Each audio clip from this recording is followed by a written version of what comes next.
Oh, yeah. What's today? Thursday? Is it Thursday already? Okay. Anakin Skywalker coming back in Ahsoka Season 2. Also, Andor Season 2 is almost 2 months away, and we still have no trailer. What's going on with that? We also might have an announcement that's coming at Star Wars Celebration, ready to go, and the Rey movie, yet again, makes the headlines as the former writer, Stephen Knight, has spoken out about this.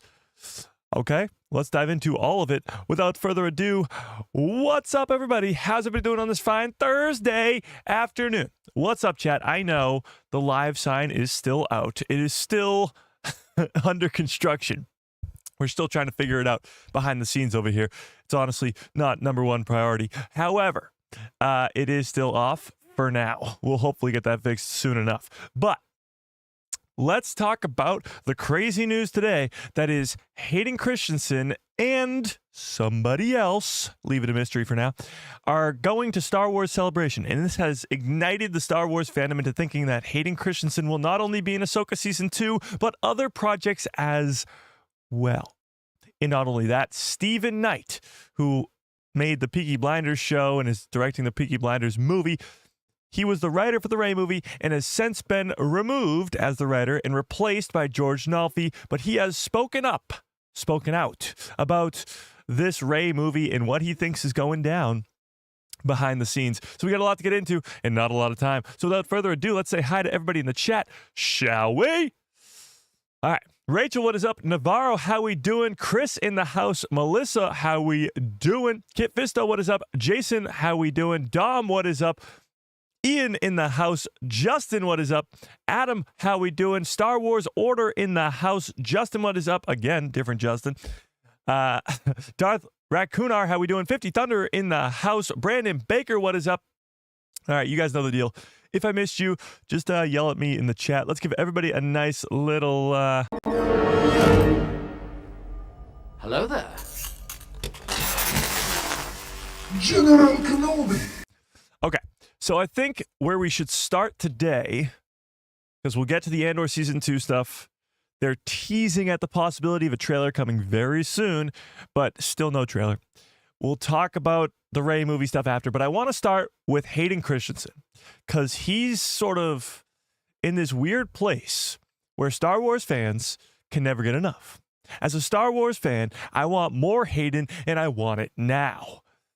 And here's the great news.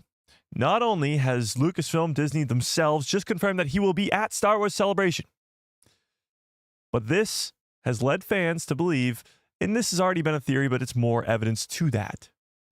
More evidence to suggest that he will be in Ahsoka Season 2 and hopefully in other projects as well. Because you look at the Mandoverse, you look at the possibility of seeing Luke Skywalker, and maybe, just maybe, we get a conversation between father and son with Luke and Anakin. But we got to start there. Let's start with the news. Let's start with the facts, and then we can speculate from there. Okay? So let's start with the article that comes from StarWars.com. So the source doesn't get any better than this. This is fact. These are facts. Okay, chat? Okay. All right, let's do this. So, from StarWars.com, this is two new celebrity guests coming to Star Wars Celebration in Japan 2025, and this is the final update, as they put it. I'm guessing that there's going to be more, but all right, here's the update.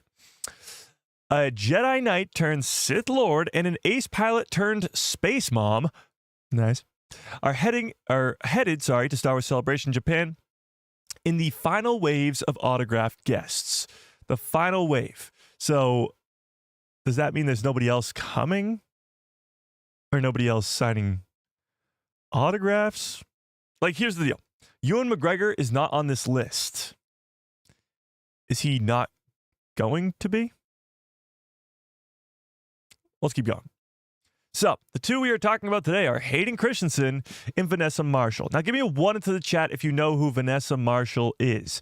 Obviously, she's not a live-action character because you probably don't recognize her face. But do you know what character that she voices, chat? Vanessa Marshall. Because this might be a huge deal. This might be a huge deal. Yes, Hera Syndulla. Hera Syndulla. So this is where things get really interesting.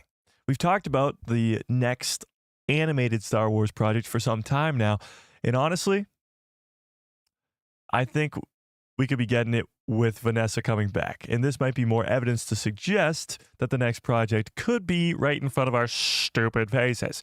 Okay? All right, let's do this. This is where the fun begins. This is where the fun begins. Sorry. This is where the fun begins, as Hayden Christensen, who first portrayed Anakin Skywalker as the young Jedi apprentice in Attack of the Clones, joins in the festivities. Oh, you guys can't see this. Duh. There we go. Joins in the festivities. Easy for me to say. Christensen reprised the role in his role in Star Wars Revenge of the Sith, which is celebrating its 20th anniversary this year. So this obviously makes me believe that there will be some sort of 20th anniversary panel at Star Wars Celebration this year, as they've done in the past with all the other Star Wars projects. They've celebrated all the, I think last year was the Phantom Menace, because it was 25 years, or no, sorry, it was 2 years ago, because there wasn't one last year. 2 years ago, they celebrated, Return of the Jedi. It was 40 years of Return of the Jedi. And they've done it in the past where they just celebrated these anniversaries. So this year will be the 20th anniversary of Revenge of the Sith, but also the 10-year anniversary of The Force Awakens, which is pretty cool. Okay. But more recently, Hayden Christensen has returned to Star Wars, because after Revenge of the Sith, he almost went into hiding, because this prequel trilogy was not really received well by the Star Wars fandom. But more recently, he returned in Star Wars Ahsoka, reuniting with his own former student, Ahsoka Tano.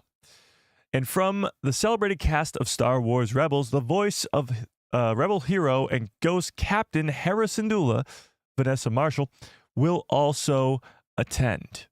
So it goes on to talk about people we've already known are coming: Oscar Isaac, Rosario Dawson. Actually, let's go through all these, actually. So this we've talked about before, because we thought it meant that he might be coming back in the Rey movie, which I still think is probably happening. This Rosario Dawson, of course, Ahsoka Season 2 is in the works right now, so she's going to have some sort of announcement going on there. It starts filming in April, so that'll be when they're probably filming the show, so she'll have some behind-the-scenes stuff, maybe even a teaser trailer for the people who are in attendance. I don't know, but Rosario Dawson, Ahsoka Season 2 will be there. Oh, we got a Super Chat. Hang on. Super Chat.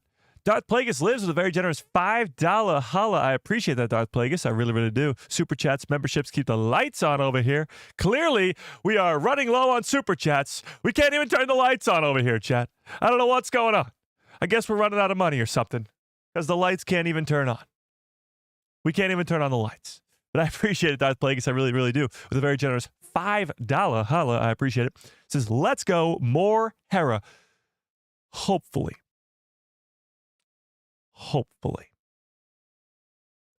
We'll get into what this means and what I think this means in a second, but let's go back to the article. Since I was so rudely interrupted, I appreciate it. Okay. So Rosario Dawson, Ahsoka Season 2, that makes sense. Ahmed Best and John Knoll also, I guess doesn't really make sense, but still a very important visual effects guy, and Jar Jar Binks. Also, more recently, Keller and Beck. But fans have been talking about possibly getting more Keller and Beck.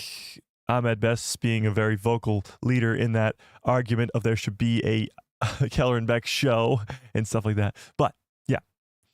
Also, Diego Luna and Sam Witwer.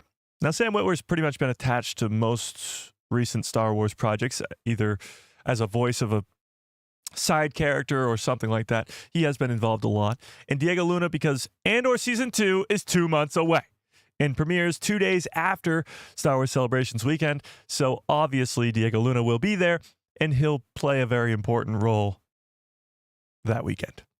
Yeah. So, and Mads Mikkelsen.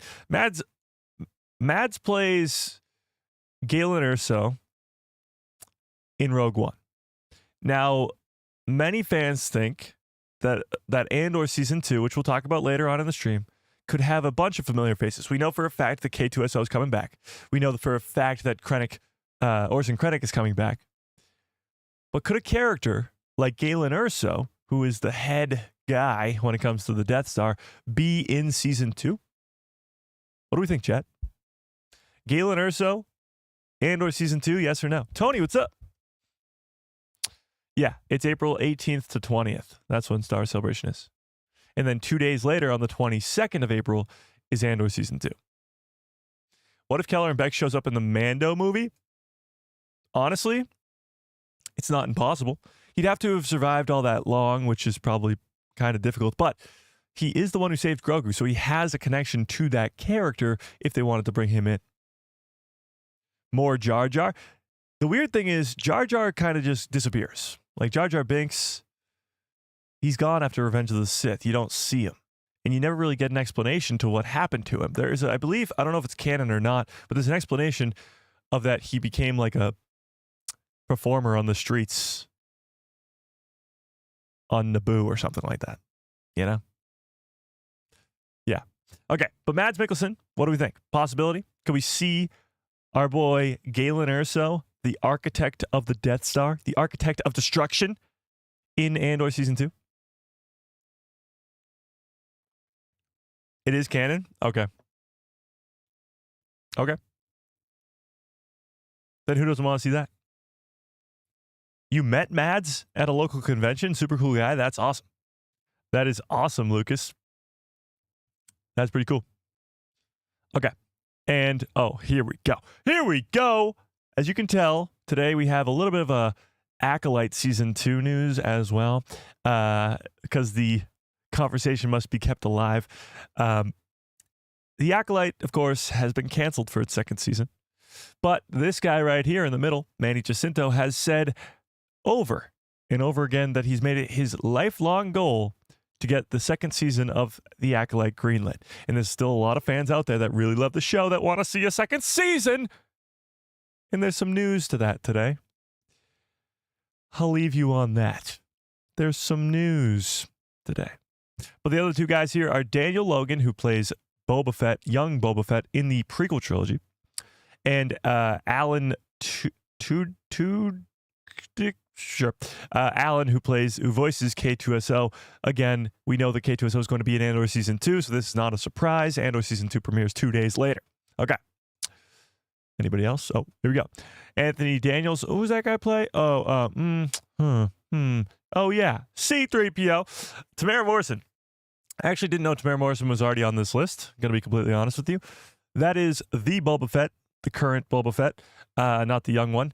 And his appearance in the Mandalorian and Grogu movie is highly, highly, highly likely. But I guess we'll have to wait and see on that one. Doug Chang, who, not an actor in Star Wars, but he is a very important piece to the puzzle. Some people think he might be the heir to the throne, as Kathleen Kennedy is probably coming close to retirement. Doug Chang might be the guy who takes the throne as the CEO of Lucasfilm. And then Ashley Eckstein is, of course, the voice who brought to life one of the greatest characters in Star Wars, Ahsoka Tano. Okay, so a pretty loaded list. I mean, to say the least. Pretty damn loaded list of actors, characters, producers, all that. But the two new add-ons in today's news is Hayden Christensen and Vanessa Marshall. So first, let's talk about Hayden. Let's talk specifically Hayden Christensen. Then we'll go over to Hera because I think Hera is sort of a different story. Okay. So let's talk about Hayden Christensen first. I'm going to put up a poll in the chat. So again, that was the facts. Now is sort of when we get to speculate and use our thinking brains here. Okay. Do you think Anakin will be in Ahsoka season 2? Yes or no? So if you know anything about me, chat, if you know anything, it's that Ahsoka is my single favorite season of a television show. Now, there's a lot of reasons to that. My favorite character in Star Wars is Anakin. My second favorite character is Ahsoka. Those two, pretty awesome. Rebels is my favorite series of all time, and that is 4 seasons, not just 1. And all the Rebels crew come into live action in Ahsoka. It does the War Between Worlds perfectly. It does Thrawn perfectly. It does all those characters perfectly. and tells this incredible story. However, I think Ahsoka Season 2 has the possibility to be even better than the first season, especially if you're going crazy and doing ideas like Abeloth and giving us more Force Ghost Anakin Skywalker as about 100%. That cannot possibly say that way. We haven't had a poll that went 100 to 0 in forever. So right now, 100% of you guys say yes. You do think that Hayden Christensen as Anakin Skywalker will be in Ahsoka Season 2. And I agree with you. I think that's just a no-brainer. The fact that we saw his Force Ghost for the first time since 1983 at the end of Ahsoka Season 1 warrants that there's going to be some sort of explanation as to why we haven't seen his Force Ghost since 1983. It's possible that Anakin is somehow limited in his ability to appear as a Force Ghost.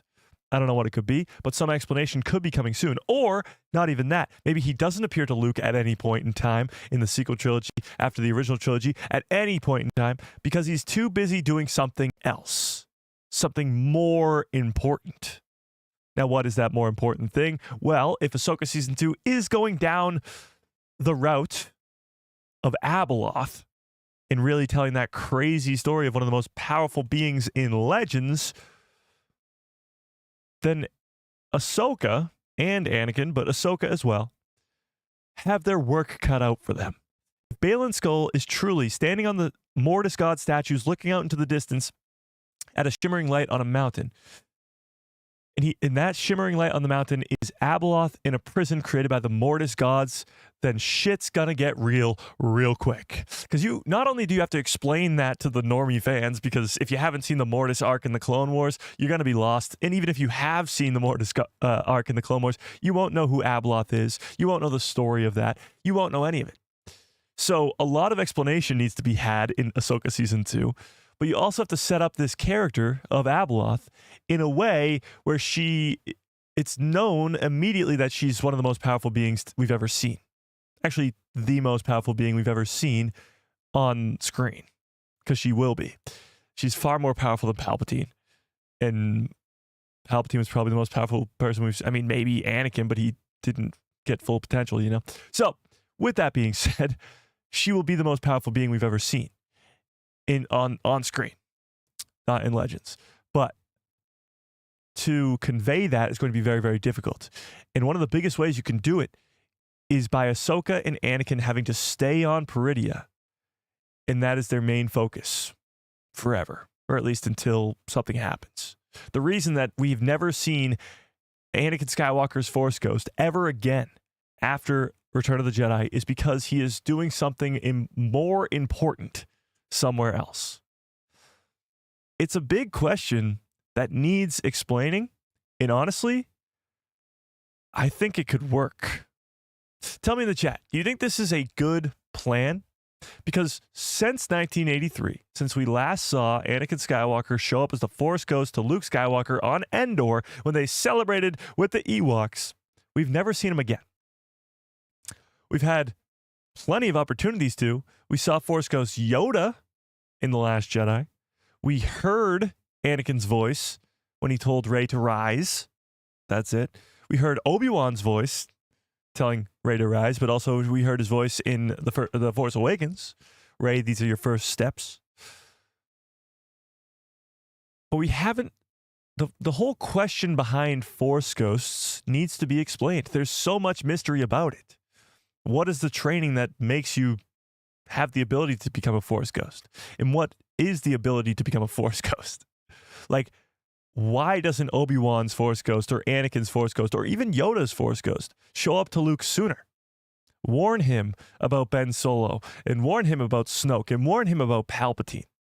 These are massive questions that need to be answered. Vader knows about Exegol. He's been there himself. So why would he not warn Luke about it? That's a big question that needs to be answered. And Ahsoka Season 2 is the project where you can do that. You have to do that. Because if Anakin Skywalker is in Ahsoka Season 2, like 97% of you believe, and I do too, then you have to explain where he's been. You have to explain why he hasn't shown up to his own son, the guy who saved him in the original trilogy for all these years. It needs to be explained. Needs to be. But I agree with you, and I do think that Hayden Christensen showing up to Star Wars Celebration is just more evidence to suggest that he's sticking around and will be in Ahsoka Season 2. Now, will he be in any other projects after that? Well, that depends. That depends on what gets announced at Star Wars Celebration. I don't think he'll be involved in the Mando movies. I don't think he'll be in the Mandalorian and Grogu. I don't think he'll be in Dave Filoni's Mando movie. I mean, maybe, but probably not. So unless there was like a Kenobi Season 2 that gets announced at Star Wars Celebration, which is technically a possibility. Possibly, like Justin said, possibly Kenobi Season 2. I don't know. But where else do you think we could see Hayden Christensen return as Anakin in Star Wars? Jason says he could possibly return in the Rey movie. Maybe, but why? Like, what connection does he have to Rey that would be beneficial to him? You know?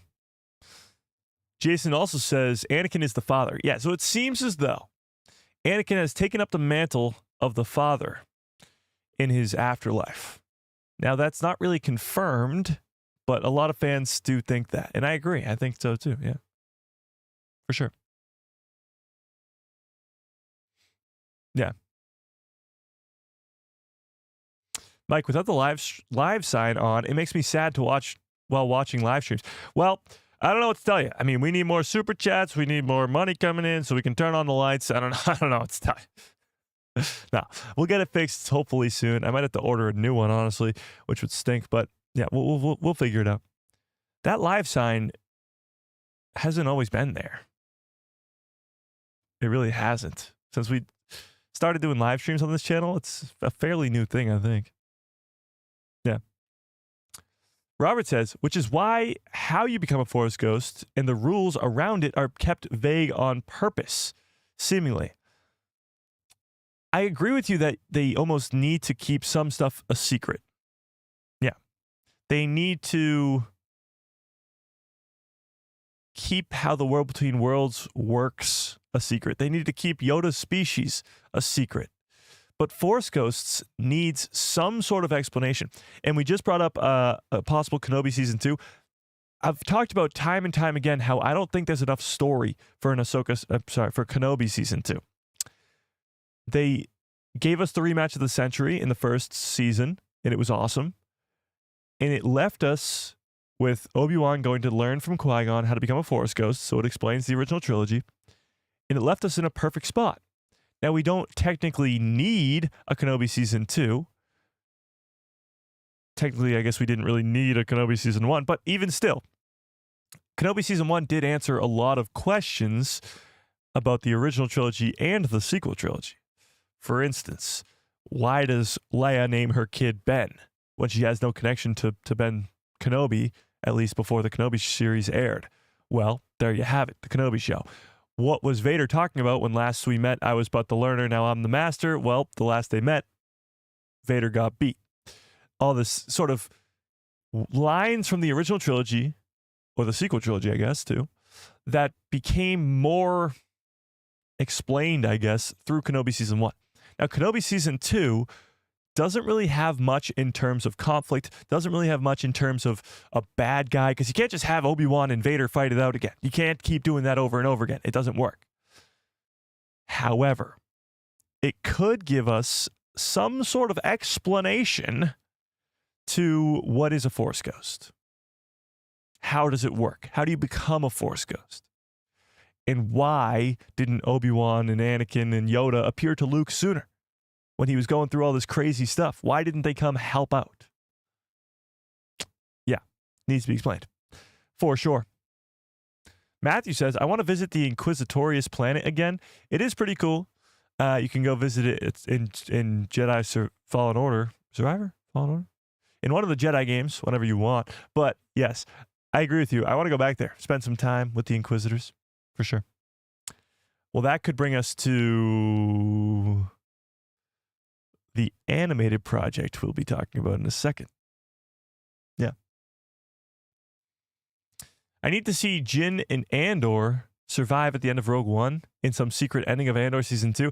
Nope, that's not happening. That is definitely not happening. No, they're dead. If Ewan isn't at Celebration, then they won't be announcing Kenobi season 2. Well, here's the thing. They might be keeping it a secret that Ewan is coming to Star Wars Celebration, because I think he'll be there for the 20th anniversary of Revenge of the Sith. I think, like, unless he's really, really busy in filming a movie or something, even still, he can find a day to go and celebrate. But I think he'll be there for that. But even if they're keeping it a secret, then they're maybe be keeping it a secret for a reason, and that could be Kenobi season 2. Yeah. Yeah. I would like a Rogue One type story to tell us how many Banthas died. What? What are you talking about? Yeah. Andor season 2, please. We need a trailer. We do need a trailer. That's for sure. And I thought this week would be the week. I mean, it's still this week, I guess. You still got 2 more days, but it's not looking very likely. Will Natalie Portman show up at Star Wars Celebration? That would be a surprise. Again, nothing is really off limits because it's the 20th anniversary of Revenge of the Sith. So I don't really know who they'll bring out and who they won't bring out. I mean, who knows? They could bring George Lucas for all we know. I was watching interviews from past Star Wars Celebrations, and one of them was George Lucas. It was 2017, 16 maybe? 2017 or 2016. So it had been years since George Lucas had sold the company to Disney. It must have been 17 because they were probably celebrating the 40th anniversary of Star Wars. Yeah. Yeah, it was 40 years of Star Wars. So George Lucas comes in and does this whole 2-hour-long interview or whatever on the stage. So George Lucas, since selling the company to Disney, has come back to Star Wars Celebrations. So it's not technically impossible that he wouldn't be at this year's celebration as well. But the 20th anniversary of Revenge of the Sith could bring back any number of characters, any number of actors to those characters. Hayden Christensen's already confirmed. Ewan McGregor, maybe. Samuel L. Jackson, maybe. Ian McDermott, probably. He usually comes to all these things. Natalie Portman, maybe. Who knows? Oh, 50 Thunder with a very generous $5 holla. I appreciate that, 50 Thunder. I really, really do. It says, hey, Mike, just a super chat to highlight what joy this channel gives people. Big shout out to all those good people in the chat today. Many thanks. Well, thank you, 50 Thunder, for the very generous super chat. I appreciate it. The goal is to have an escape from reality. The real world is a tough place, you know? And if we can give any sort of escape from that, well, then that's the goal. So I appreciate it. I appreciate it. Okay.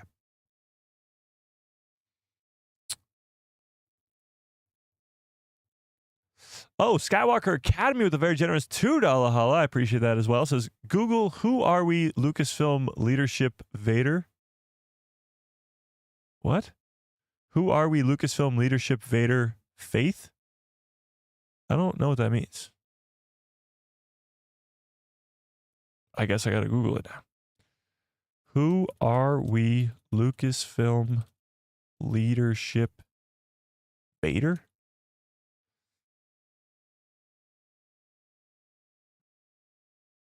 I'm not seeing anything.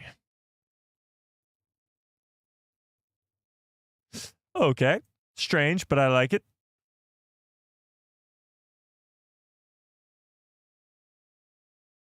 What?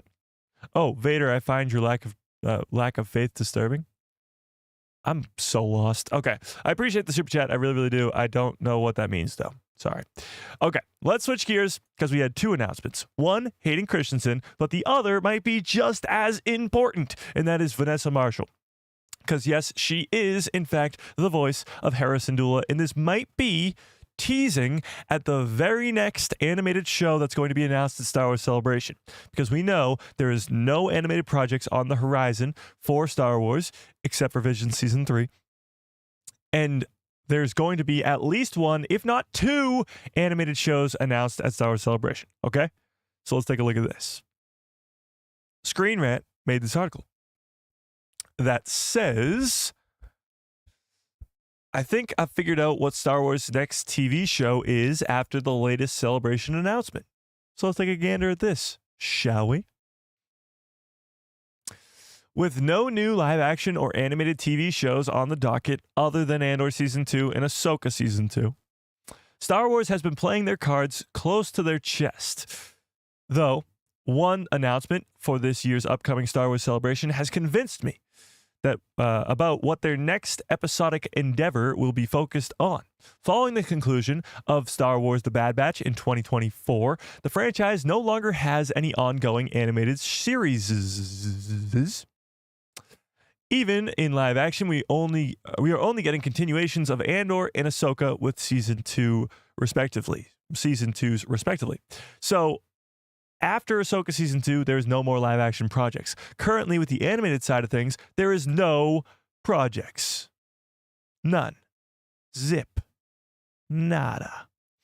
So, what's coming next? Well, Star Wars Celebration is going to announce many different ones. Many different ones. Okay.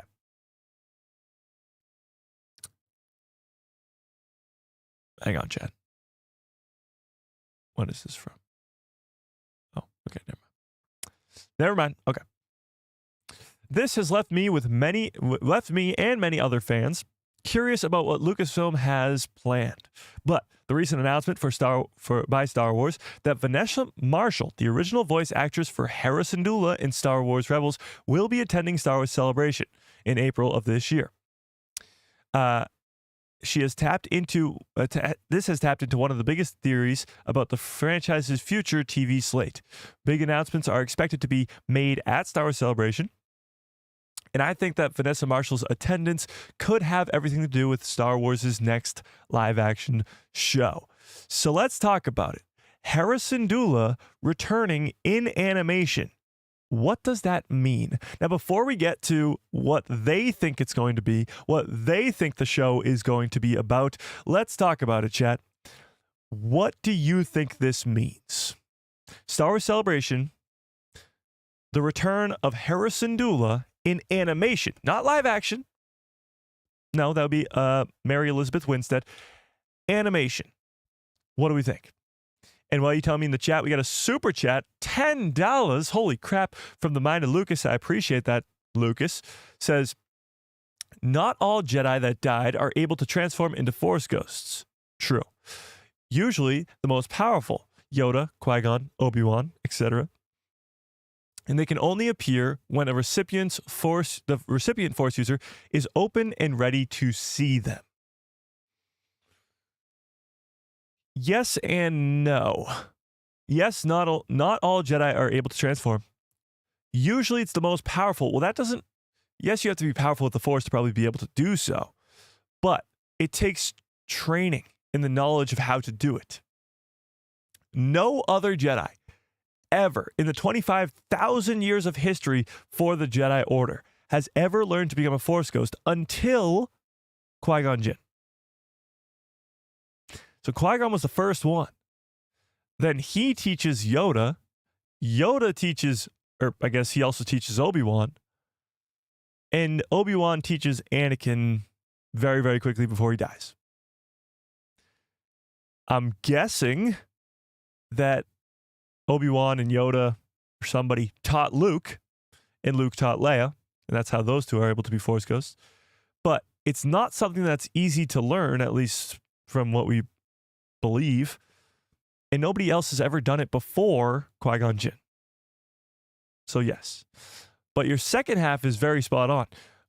Only the recipient Force user can see the person if they are open and ready to see them. That's what was explained to us in Kenobi Season 1. And that's sort of new-ish information. So what you're saying here is that Luke isn't open and ready to see Anakin? And that's why he doesn't? Again, I still think there has to be more explanation to that. He's open and ready to see Yoda in The Last Jedi. So why couldn't he have before that? Or even when he's making his Jedi Temple. Why doesn't he talk to Obi-Wan or Anakin or Yoda even? You are absolutely right with what you said, but it doesn't explain why we haven't seen those characters or why they didn't appear to Luke, you know? But I appreciate the $10 holla. I really, really do. Very, very generous. Star Wars Politics, what's up, says Anakin would have probably become a Force ghost anyway since he was the chosen one / the father. Maybe. I mean, they were trying to make him the father before he even died. So I really don't know. Yeah. Yeah.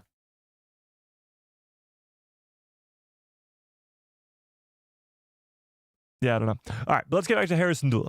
Let's get back to Hera Syndulla, shall we? Don't just ignore my comment. What did you say? What? Oh, Lucasfilm Ltd. Linwin Brandon, sure, president and general manager of Lucasfilm's business. What? Brandon? What? Who? What?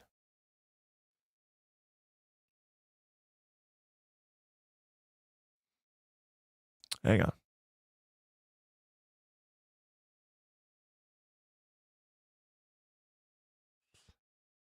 I don't know what you're talking about still. I looked up this Lucasfilm leadership thing. Oh, okay. Here we go. I found it.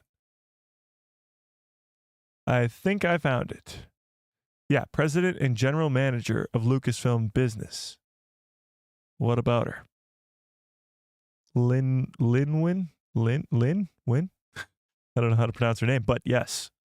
What about it? I don't know. Okay. Yeah. The Force Dragon says, hey, Mike, if they make a season 2 of Kenobi, do you think that they could bring a canon adaptation of Darth Krayt to life? He probably wouldn't be a Sith, but a villain they could use. Absolutely. I mean, when we seriously talk about a possible Kenobi season 2, that would be the story that I'd want to see. Darth Krayt, what's his name?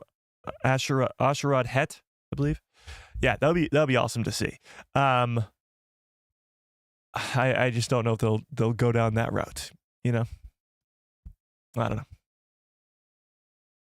Luke sees Anakin in the shadow of the Sith, and that is canon. This is true to an extent. I have not read that book in quite some time. I got to go back and sort of double check what's going on there. But from what I remember, he doesn't really appear to him in the physical world. Like it's a vision that he has while sitting on the Seeing Stone on Tython. So that's a little bit different because he's sitting on the Seeing Stone and he's not seeing him physically in the real world as a Force ghost. And maybe the only reason that he can get to Luke is because he's sitting on the Seeing Stone. You know? If that makes sense.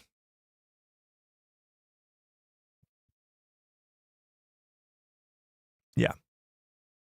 Seems like a lot of manifestation, occurring on planets where vergences in the Force or Force hotspots like Ahch-To and Dagobah.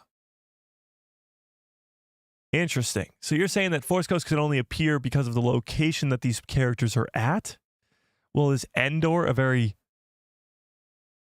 Force-centric planet? Like, why does he see all those different Force ghosts when on Andor? Is your ankle better? It's feeling a little bit better. Thanks for asking. It's very, very swollen. Like, very swollen. It's a little bit hard to walk, but I'm doing a lot better. Yeah. It was a painful Tuesday. For sure. Yeah. Will Ben Solo become a Force ghost? Well, again, that fully depends on if he had the training to do so. I don't know.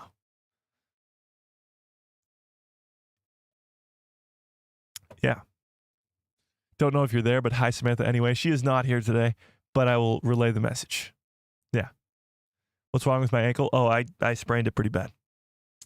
Yeah, on Tuesday, I sprained it pretty bad. All good, though. All good, though. Yeah. Okay. He didn't see Force ghosts in Return of the Jedi. Oh, he did see Force ghosts in Return of the Jedi. Yeah, I mean, he saw all three of them on Andor. So that's a little strange. Dom says the ankle and lights out combo was crazy on Tuesday. I know, what the hell? Tuesday was not my day, I guess, this week. We came back to Tuesday live streams. The light wouldn't turn on. My ankle would only turn. Yeah. Okay, but let's get back on topic here, okay? God. Oh my God. Okay. The force being in balance could explain why they saw 3 force ghosts on Andor. I don't know what that means. I don't know. Are you doing a Vader impression? I find your I don't know how to do Vader. Vader's too low for me. Vader is too... Incorrect. See, that's not Vader, though. Let's do it. I find your lack of faith disturbing. I find your... There it is. Oh, wait, there's like 10. I just want the one line. Oh, here we go. Oh, why is it so quiet? I find your lack of faith disturbing. I don't know how he does it that low. I find your lack of faith disturbing. Nope, it's way lower than that. I find your lack of faith disturbing. faith disturbing. That's not pretty bad. That's not horrible. I got the...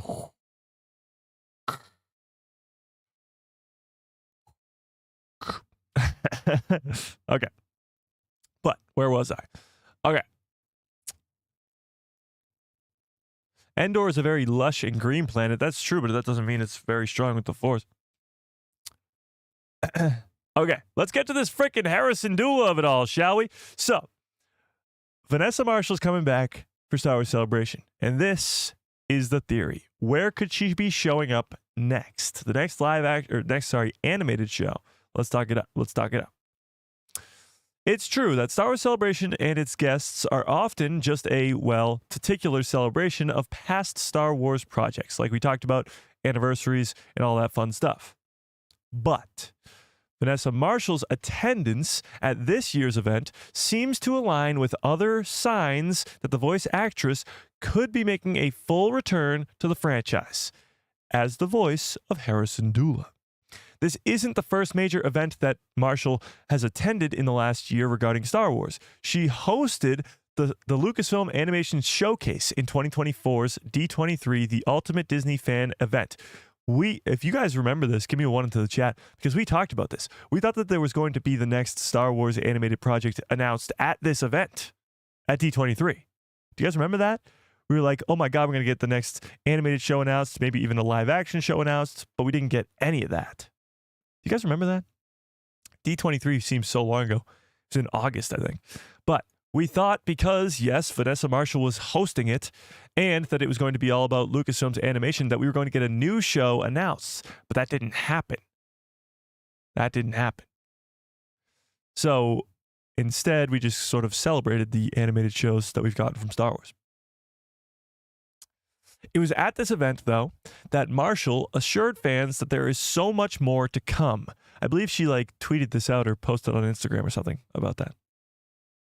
And while it may sound like nothing more than a simple, hopeful statement, it's likely something much deeper than that. Because she wouldn't say that there's much more to come if she didn't know that there was more coming.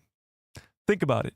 At the time that she said this, at the time of this D23 showcase, the Bad Batch was over. There was no animated Star Wars projects on the horizon. So she must have known something at that time that we as the audience didn't know. Now, here's something really crazy. I think at Star Wars Celebration this year, we will get the announcement for the next Star Wars animated project. And not only that, that animated project will come out this year, or at least start this year.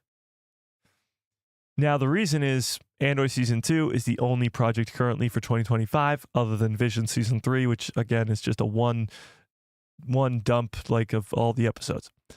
So, Andor Season 2 will run for likely 9 to 10 weeks because it's 12 episodes. Some of the episodes will double up, So, 9 to 10 weeks. That means for the rest of the year after that, there will be no Star Wars projects? I don't think so. I don't think so. So there's likely going to be an announcement at Star Wars Celebration this year that will be a project that's released this year.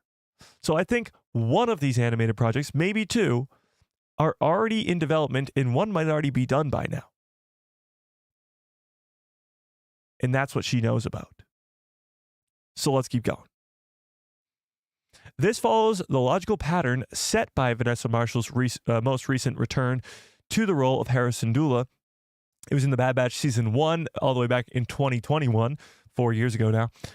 She reprised her role, voicing a younger version of Hera Syndulla on Ryloth shortly after the conclusion of the Clone Wars. The 2-episode arc holds even more significance after The Bad Batch Season 3's ending, revealing just how much was foreshadowed for the future of her character and one other. So now, because of The Bad Batch Season 1 having a young Hera Syndulla and a young Omega, it allows these two characters to have a backstory together. Okay? No worries, Stanley, what's up? And we've talked about this before, but let's talk about it again. Hera Syndulla and Omega, Rebel Alliance story was set up over 4 years ago. Hera becoming fast friends with Omega in The Bad Batch, Season 1, Episode 11, Devil's Deal, and Episode 12, Rescue on Ryloth. But 4 years after these episodes aired, it's become even more apparent just how much Star Wars was setting up at the time these two characters, particularly in the final scenes of Rescue of Ryloth. We learned here that it's none other than Tech who shows Hera how to scram the ship's signature, something that she does in her very first Rebels appearance. So, setting up the backstory of Hera Syndulla with Omega. And we'll get to what happens with Omega at the end of Season 3 of Bad Batch in a second. But setting up those two characters to have a history together not only allows us to see Omega in live action in the Mandoverse, where Hera Syndulla currently is in Ahsoka, but also allows us to see another animated show with these two characters. Let's keep going. Of course, after Tech's tragic yet heroic sacrificial death in The Bad Batch Season 2, this carries even more meaning now, especially because he's also the reason why Omega knows how to fly too, and will be serving as a pilot for the Rebel Alliance, as revealed in The Bad Batch's epilogue. So, let's not forget, the Season 3 finale of The Bad Batch ended with a flash forward in time, the epilogue, so to speak. And in that epilogue, we saw an older Omega go off and join the rebellion as a pilot. The rebellion needs pilots, she tells Hunter. So with that, well, we know who else is a rebel pilot, one of the best ones, and that is Hera Syndulla. So with that, having the backstory established in Bad Batch Season 1, and then having Omega go off to join the rebellion after that, it seems very, very likely that these two characters will cross paths again. Now, many of us thought that that would be in live action, in this Mandoverse, and that's still a possibility. But what if it was an animation? What if this show was about Hera and Omega during the time of the rebellion? Take a look at this. Even beyond all that setup, however, is some clear dialogue in Rescue of Ryloth between Hunter and Cham and Eleni Syndulla regarding both Hera and Omega's futures. If a war is coming, it will be their fight as much as it is ours. Sorry, you guys can't see that. This is just before Hera and Omega exchange their own goodbyes, where Hera assures Omega that they will be seeing each other around, certainly seeming to promise another meeting between these two characters, one that the Bad Batch never delivers on, because this was Season 1 and we never saw Hera Syndulla again throughout the entire run of the 3 seasons. But it might have been setting up something far bigger. This undoubtedly sounds like a clear setup for an animated TV show that follows Hera and Omega in the Rebel Alliance. Most likely during the Galactic Civil War. This is pretty important. Most likely during the Galactic Civil War. This is really important for a few reasons. This would mean this show would take place during the time of the original trilogy. Because Star Wars Rebels obviously didn't feature Omega. There was 4 seasons and Omega was not there to be seen. So her joining the rebellion would have to be after Ezra disappears with Thrawn, after Kanan has died, after Sabine has joined Ahsoka to learn in the ways of the Force, and Hera and Chopper and Jason are on their own, doing their own rebel activities. So it would kind of just be Hera Syndulla. The Ghost crew wouldn't be there because they're either dead or gone. So that would give us a story that has never been told inside the original trilogy, which since Disney acquired Star Wars back in 2012, they have really been hesitant to do. Other than comics, because you have a lot of Vader comics and stuff like that, War of the Bounty Hunters, nothing has touched the original trilogy, like timeline-wise. Nothing has been inside of that portion of the Star Wars timeline. It's hard to tell a story in that time period with characters that still existed at the time, but there's a lot of characters now that we know that survived the events of the original trilogy that weren't in those movies. Ahsoka Tano, Grogu, Hera Syndulla, the whole Rebels crew for the most part. We don't know if characters like Omega or Cal Kestis survived, but we do at least know that they were alive during that time. You know, at least. So the question becomes, are they really going to give us the next animated TV show for Star Wars that takes place during the events of the original trilogy? Tell me what you think in the chat. Rebels already explored the years preceding the Battle of Yavin. So before the original trilogy, we've already seen that story. That was 4 seasons of Star Wars Rebels. Which means it is more likely that this show will dive into the workings of the rebellion during the course of the actual war, during the course of the actual original trilogy. Hera and Omega would be the perfect characters to follow, given how much rich history that they have with each other in their own origin shows. So Hera has 4 seasons of Rebels. Omega has 3 seasons of The Bad Batch. Both characters have become beloved Star Wars fan favorites. And they have a history together, too, from The Bad Batch. So it's almost been set up perfectly over the last decade for these 2 characters to sort of play the leads of an animated show. So, an animated show like Clone Wars for the Galactic Civil War works perfectly. So we've been talking about this for weeks now. The possibility of getting a Luke Skywalker Jedi Temple show to do what the Clone Wars did for the prequel trilogy, for the sequel trilogy.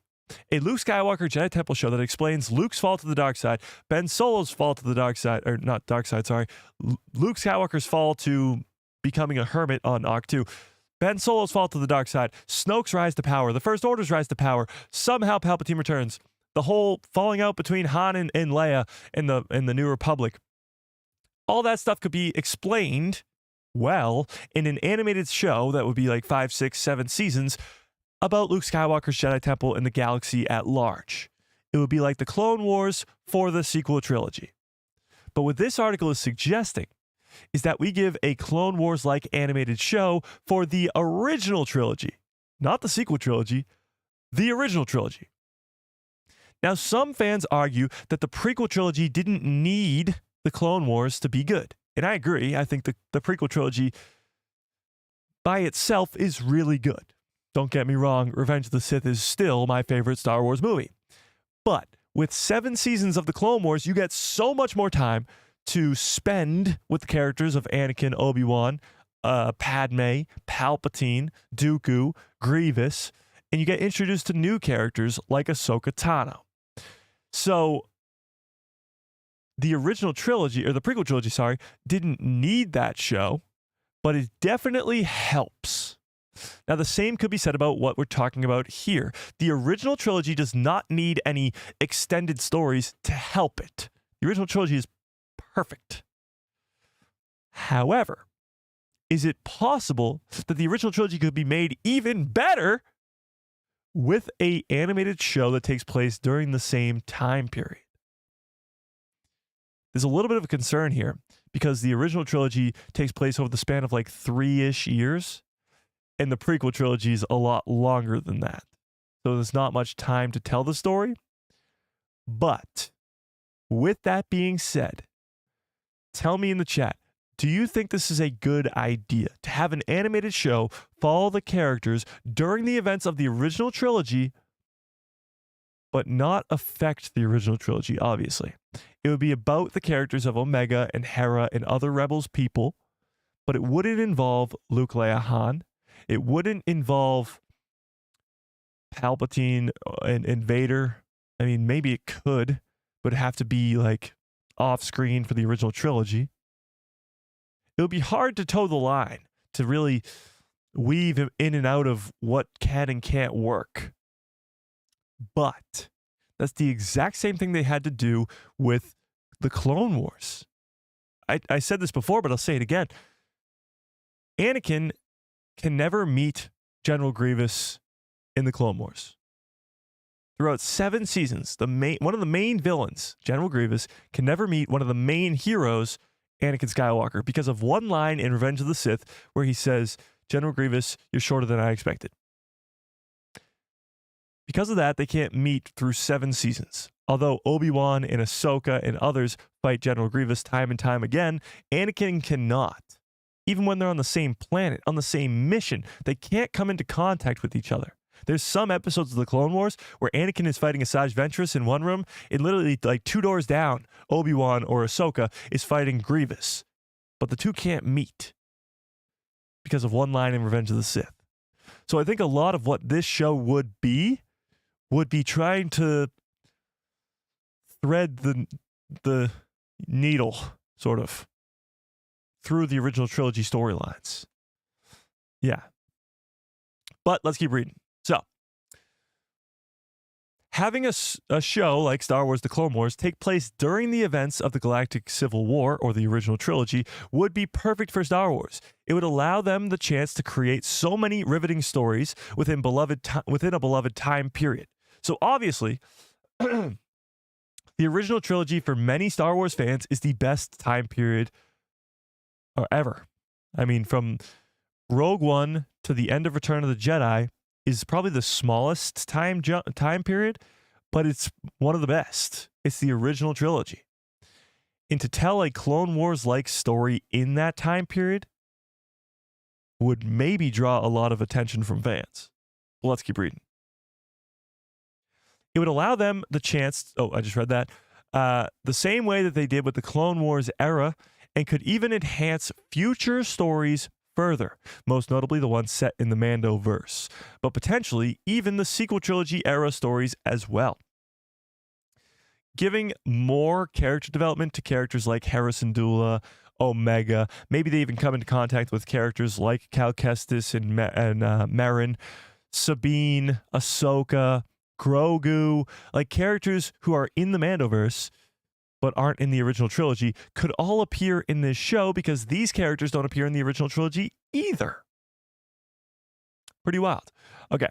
This would also pave the way for more organic returns from the franchise's most beloved characters. Notably, none other than Luke Skywalker, Leia Organa, and Han Solo. The biggest reasons why these 3 characters haven't been seen more in live action in this New Republic era stories is because Star Wars is avoiding recasts, or at least at the moment. And the CGI required to immaculate? Sure. The original actors is both time-consuming and expensive.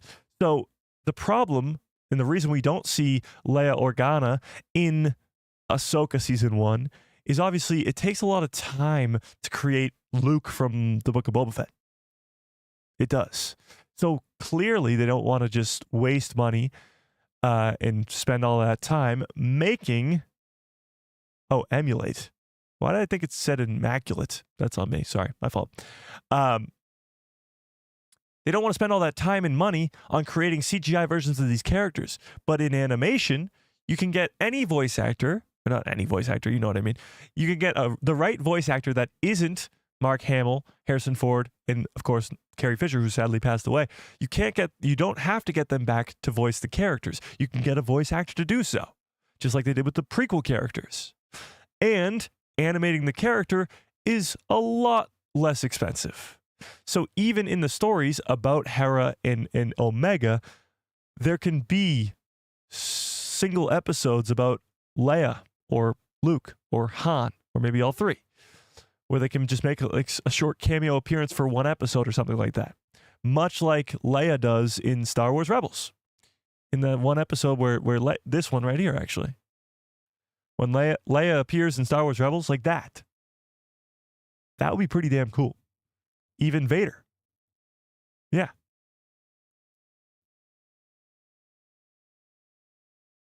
It'd be pretty damn cool. Okay.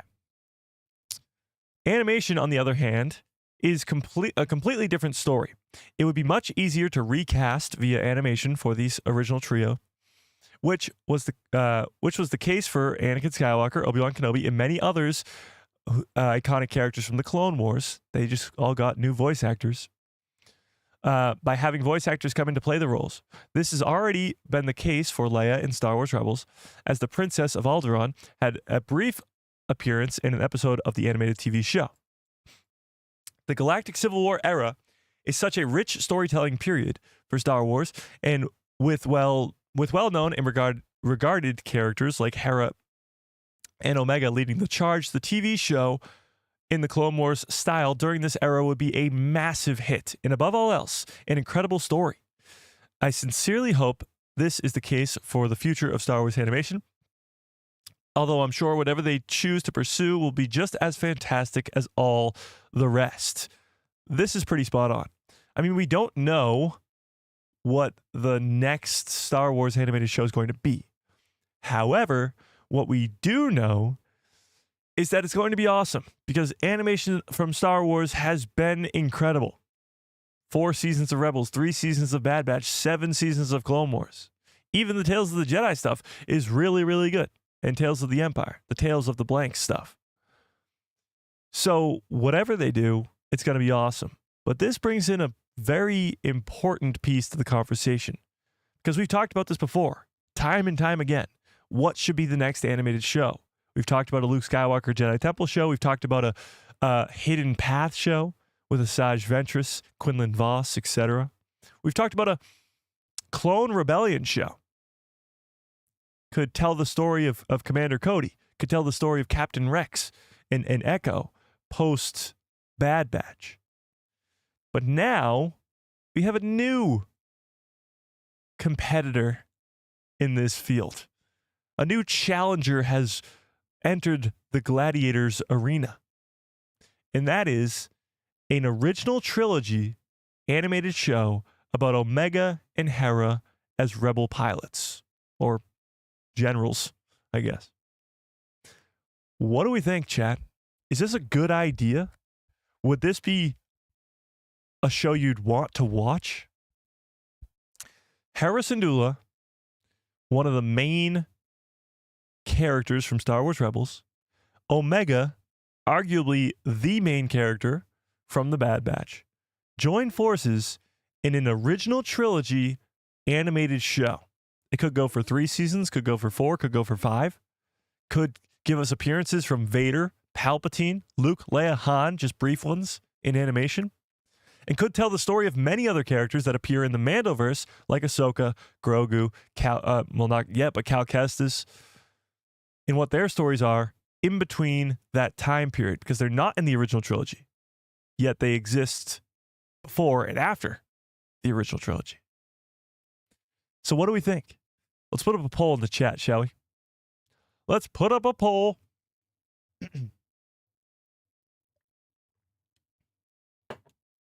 By the way, 96% of you say yes, you do think that Anakin will be in Ahsoka Season 2, and I agree. Okay, let's do this. Do you want a original trilogy, Omega and Hera animated series? Yes or no? Yes or no? Do you want an original trilogy? Oh, that's supposed to say an, not a, but you get the gist. You get the gist. Oh, sorry to hear about that Star Wars order. Hope you're feeling better. That's the worst. It'd be cool to see Leia talk to her dad, who is a Force ghost. That would be cool, but that would happen, obviously, way after. More Omega and Hera? Hell yes, I agree with that. I agree with that. Yeah, it seems like a lot of you guys are on board with this idea. And I think, I mean, it sounds great to me. It wasn't even an idea that we thought about before, which is wild when you think about it, because we've been speculating about all these different animated shows that we could be getting soon. This wasn't one of them. We've talked about seeing Omega again in live action. It is interesting. 50 Thunderer says, I'm an old school Star Wars guy. We should be careful not to spoil things. However, it's Star Wars, and all Star Wars is awesome. Yes. I guess. And yeah, you look at the poll, about 84% of you guys right now, 83% of you guys say yes, you would like to see this. And honestly, I do too. I didn't even think this idea would be cool. I think usually when you hear the original trilogy, you don't want to touch it with a 10-foot pole because it's so perfect. But the way that they could do it, the way that Dave Filoni could do it, would be incredible. And I'm fully on board. Yeah.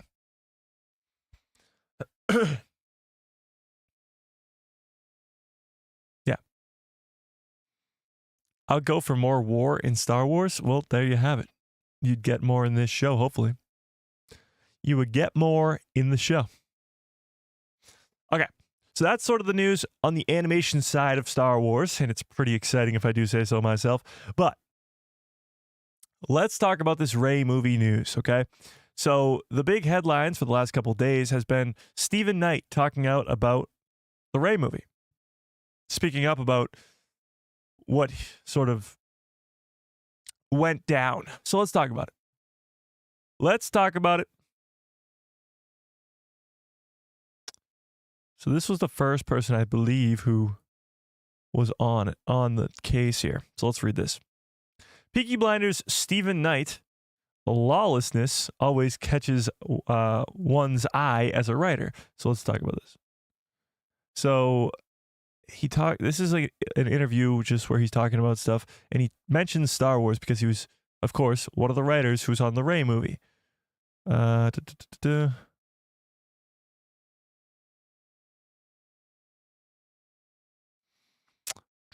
the hell was it?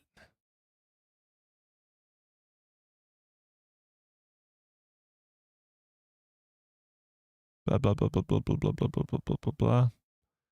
Jeez, he's doing a lot of stuff nowadays, huh? Okay, here we go. Meanwhile, when we met Knight, he was also working on the new Star Wars film. This was when he was working on it, supposedly. But since... Yeah, I'll zoom in a little bit here. Yeah, that's better. But it has since emerged that he is no longer involved with that project, as he said this. There's a system, and when you engage with it, you know what it is. You do your bit, turn in your draft, or drafts, as I did, and then the system moves on, he tells us later. I fully expect that substantial amounts of what I did will be in the movie. Who knows? But that is my expectation. So, he did say, of course, the job is this. You do your work, you do your drafts, you turn them in, and they read them. And that's about it.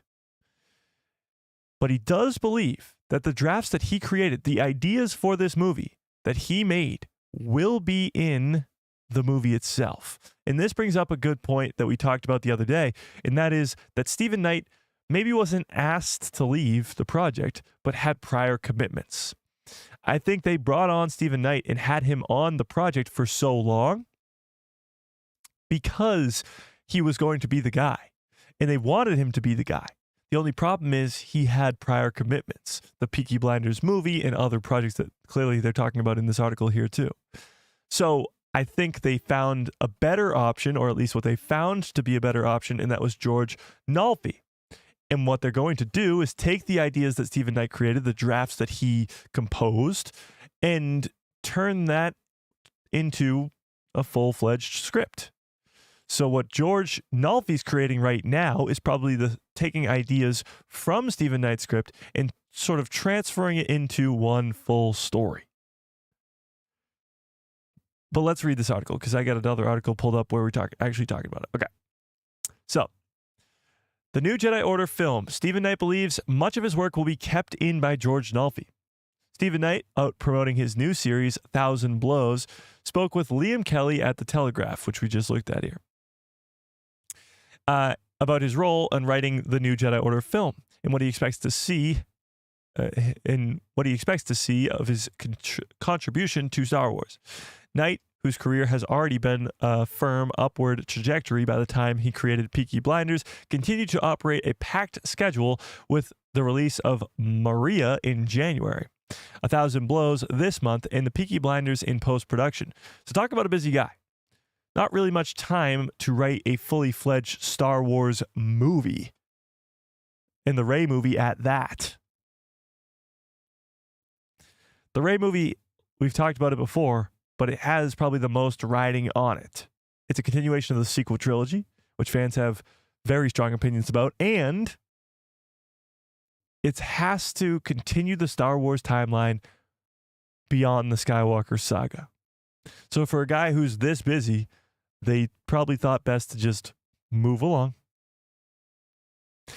A new show in the hopper about a Guinness Brewing dynasty in a film studio of Birmingham named Digbeth LOC. So a busy guy. He was asked about his contributions to New Jedi Order film, as he said this, which we just talked about. There's a system, you engage with it, you know what it is, you do your bit, you turn in your drafts as I did, and the system moves on. I fully expect a substantial amount of what I did to be in the movie. Who knows? But that's the expectation. His expectation is that his ideas will be used. Okay. So Stephen Knight's comments come after news surfaced about the current writer at the helm of New Jedi Order film, George Nolfi. Nolfi is part of a third rotation of writers to work on this film, which was initially pitched and worked on by Damon Lindelof and Justin Britt Gibson. We don't know exactly how much writing or rewriting needs to be done on the script at this point. However, Stephen Knight's comments appear to be somewhat echoing the comments of others on the status of this film. That includes both George Nolfi and Daisy Ridley, who both allude to the fact that there is a fleshed out story at this time. So the idea is that no, the script is not done, but the story for this Rey movie has already been established a long time ago, and that's not going to change. So it's just the script that they are waiting for, just the actual dialogue and sort of plot points put out in a script format. The idea for the movie, the story, is already there. And we've talked about this movie so much recently because Daisy Ridley's been on press tours and stuff talking about the movie. But the importance here, and what I think seems to be the most important thing, is that they are taking their time with this movie. They're trying to get it right. And that's really all that matters. Yeah. But let's keep going. It certainly seems like the wheels of progress are turning, albeit very slowly. As comments continue to trickle in with an increasing mention of a cohesive story and less ambiguity around ideas and direction. That said, there is still no production schedule or release date for this film at this time. So that's sort of the extent of this news. It's almost as if the idea of the movie was already set before Stephen Knight even came on board. And he knows that the substantial amount of work that he did is going to be in the movie because the story's not going to change. It's just the writer. So a lot of what he already did in his drafts will be a part of the movie, which is pretty dang cool. Yeah. That's what you like to hear. And the best part about this is still, it's all just good news. It's all just good news. Whenever we hear something about the Rey movie, it's been good news for the most part. I mean, other than losing writers, it's been great news. Great news. So, with that, the Rey movie seems to be on track, I guess, even though there is no release date for it. I don't know. Tell me in the chat, how excited are you for this Rey movie? Like on a scale of 1 to 10, how excited are you? Because honestly, it doesn't seem like the excitement level is that high. And obviously, a lot of that has to do with the sequel trilogy and Rey as a character and all that stuff. People have very strong opinions already about that. So clearly, it's not going to be that hyped up, at least until we see a trailer or at least have an idea of what this movie's going to be about. But yeah, it doesn't seem like it's really there, you know? 3.5 out of 10, 3, 7.5, 7, 11 out of 10. Wow. 7 out of 10. Okay, interesting. Interesting. 50 Thunder with a very generous $5 holla again. Oh my God, 50 Thunder. I appreciate that quite a bit. What, you win the lottery today or something? Hi, me again. Nice. Hello. Hello there. Hello there. Just trying to switch that light back on. Hoping all of you have a great day. Thanks, 50 Thunder. I appreciate that. Let's see if it turns on. Oh, it has some life to it. It just won't stay on. I don't know what it is. I really have no idea. I think I'm going to have to get a new one. Yeah, but I appreciate it. I really, really do. Super chats, memberships, keep the lights on over here. And if you are not yet a member, February is a very short month, and we have a giveaway coming in the very last stream of the month. So if you are a member, you have instant access to that giveaway. And if you are not yet in the Discord, there's a link in the description below to a Discord called The People Who Love Star Wars. Go join it immediately. Okay. Yeah. Check the fuse. I already did. Yeah. I already did. Yeah. Okay. But now let's switch gears here to Andor Season 2. Okay? Andor Season 2 is the next Star Wars project. It's in 2 months. It's in 2 months. And we have not had a trailer. Not a teaser, not a nothing. Nothing for this show. However, recently, Star Wars themselves have been teasing about possibly a trailer coming soon. Let's take a look at this. So not only did they yesterday post this on their Instagram account, Andor Season 2, a Star Wars story. This is your sign to rewatch Andor before Season 2 starts on April 22nd. This was from Star Wars' official Instagram page. It's got B2 up there.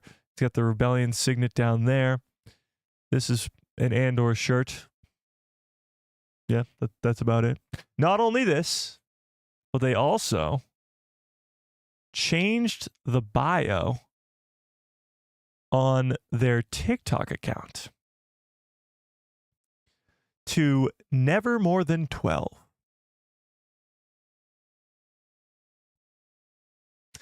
If you don't understand the reference, it's from the escape from Narkina 5's prison, where he's asking Kino Loy how many guards there are on the floor. Never more than 12. You don't do this unless a trailer is coming. You don't do this unless you're hyping up for some big announcement coming soon. This happened today. This happened today. The jersey thing happened yesterday. So it seems as though I would not be surprised if by the end of this week we got the trailer for this show. Honestly, even today I wouldn't be surprised. They're working up towards it. They're alluding towards a trailer. Because Andor Season 2 is 2 months away. Or this is all just to taunt us and drive us crazy. Well, that would suck. Yeah, that would really suck. Here's the thing. They know what they're doing here. They know that Star Wars fans are crazy and dissect everything like myself and like you guys. And they knew that when they changed their bio on TikTok to never more than 12, that fans would notice this. They would notice. And well, we did. And we're talking about it right now.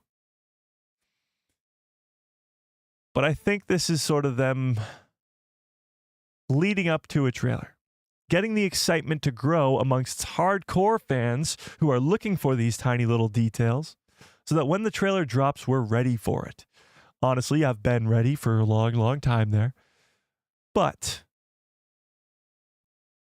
I think they want it to be a big drop. Like the trailer drops and everybody stops everything they're doing to go watch it. And hopefully that trailer is this week. Yeah. It could be in 12 days. Never more than 12. Interesting. But it says never more than 12. So within the next 12 days, we're thinking? I like that theory. Within the next 12 days.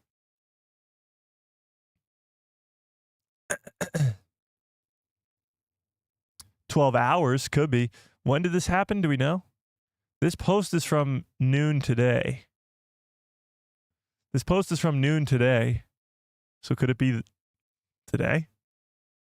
12 minutes? Well, it's been 12 minutes. It's been 12 minutes since this aired.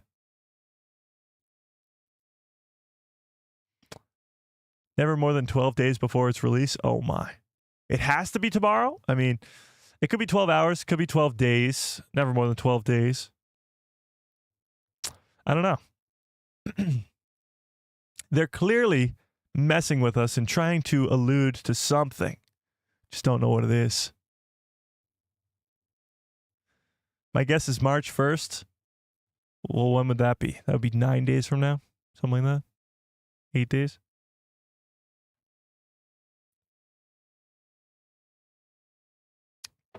The chat will go wild when the trailer drops. Oh, absolutely. I think the trailer dropping is going to sort of ignite something in the Star Wars fandom where the hype for Andor Season 2 is going to skyrocket. Because when you think about it, we're already excited for Andor Season 2 just because of what Andor Season 1 was. But we don't actually know what's going down in Andor Season 2. We know where it ends with Rogue One, but we don't actually know what's going to happen in the second season.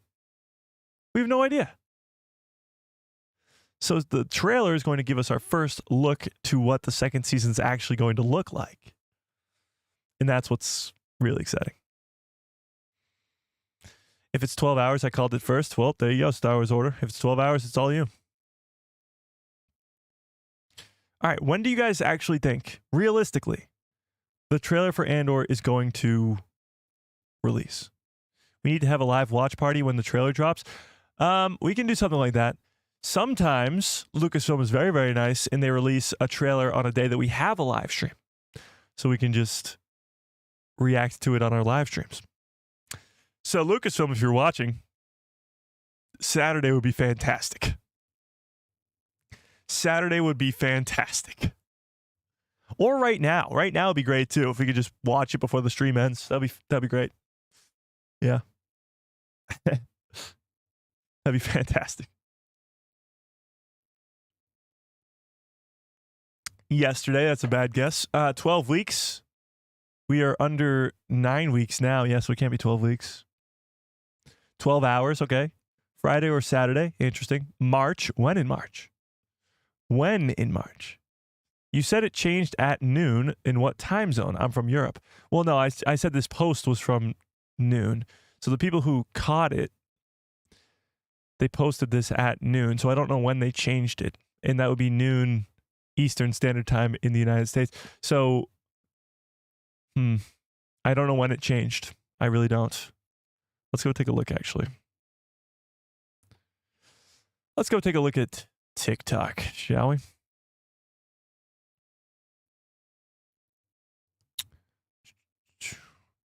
Star Wars. Star Wars. Yeah. It's never more than 12. It doesn't say when it was posted, though.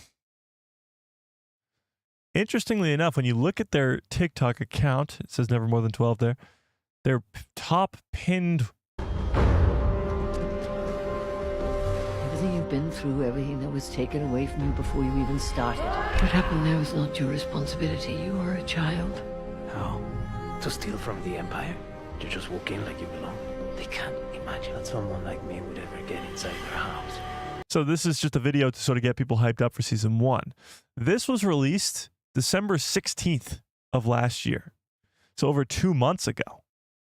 And this is their top pinned thing. In the comments says, Cassian's journey in anticipation for Andor's final season. Revisit season 1 streaming on Disney Plus right now. So this is still their top pinned thing. But that was 2 months ago and still no trailer. Which stinks. So never more than 12. I don't know when they did this, but they did it. So I don't know. Hopefully it means 12 hours and we're patiently waiting for a trailer today, but that doesn't seem likely. Yeah. First week of March it will be. Okay, interesting. 66 days. Are we 66 days away from it right now? Hang on, let's do the math. How many days until April 6th? 61 days. We're 61 days. 61 days. I don't like patience. I like to think I'm a patient person, but I want this trailer and I want it now. Yeah. A trailer drop on my birthday will be awesome. However, that'll be too late towards the end of March. Yeah, that's hopefully not likely. 9 weeks till the release. 3 episode arcs. 9 plus 3, 12. All right, now we're looking way too deep into it. Please give us a trailer now, Lucasfilm. Yeah, Lucasfilm, if you're watching, like right now, it's almost 3:30. 3:30 seems like a good time to do it. 2 minutes? 2 minutes? Please? Can I get some good cuz follow orders in the chat, please? Bumpa. Okay. Yeah.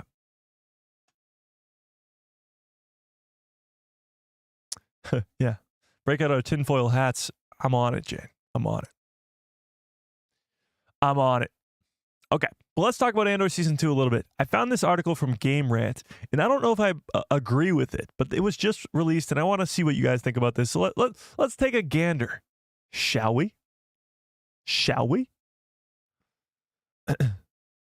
Mr. Slash says, oh my God, Mike, did I just get Mike rolled?